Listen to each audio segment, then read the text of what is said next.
Chapter 18. After these things Paul departed from Athens and came to Corinth, and found a certain Jew named Aquila, born in Pontus, lately come from Italy, with his wife Priscilla, because that Claudius had commanded all Jews to depart from Rome, and came unto them.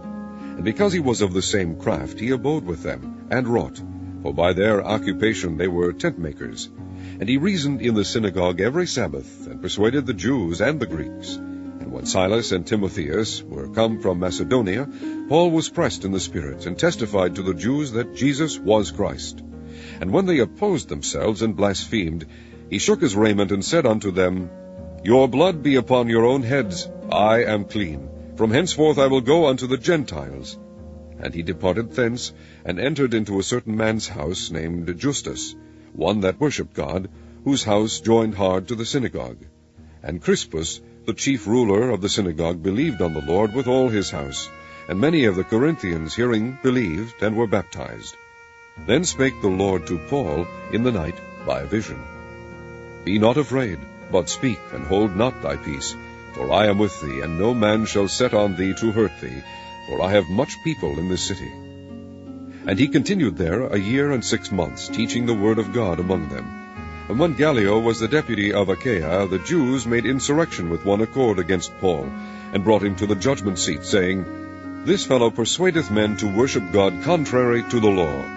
And when Paul was now about to open his mouth, Gallio said unto the Jews, If it were a matter of wrong or wicked lewdness, O ye Jews, reason would that I should bear with you. But if it be a question of words and names, and of your law, look ye to it, for I will be no judge of such matters. And he drave them from the judgment seat. Then all the Greeks took Sosthenes, the chief ruler of the synagogue, and beat him before the judgment seat. And Gallio cared for none of those things. And Paul after this tarried there yet a good while, and then took his leave of the brethren, and with him Priscilla and Aquila, having shorn his head in Cenchrea, for he had a vow. And he came to Ephesus, and left them there. But he himself entered into the synagogue, and reasoned with the Jews. Now when they desired him to tarry longer time with them, he consented not, but bade them farewell, saying, I must by all means keep this feast that cometh in Jerusalem, but I will return again unto you, if God will. And he sailed from Ephesus. And when he had landed at Caesarea, and gone up and saluted the church, he went down to Antioch. And after he had spent some time there, he departed and went over all the country of Galatia and Phrygia in order, strengthening all the disciples. And a certain Jew named Apollos, born at Alexandria, an eloquent man, and mighty in the Scriptures, came to Ephesus. This man was instructed in the way of the Lord, and being fervent in the Spirit, he spake and taught diligently the things of the Lord, knowing only the baptism of John.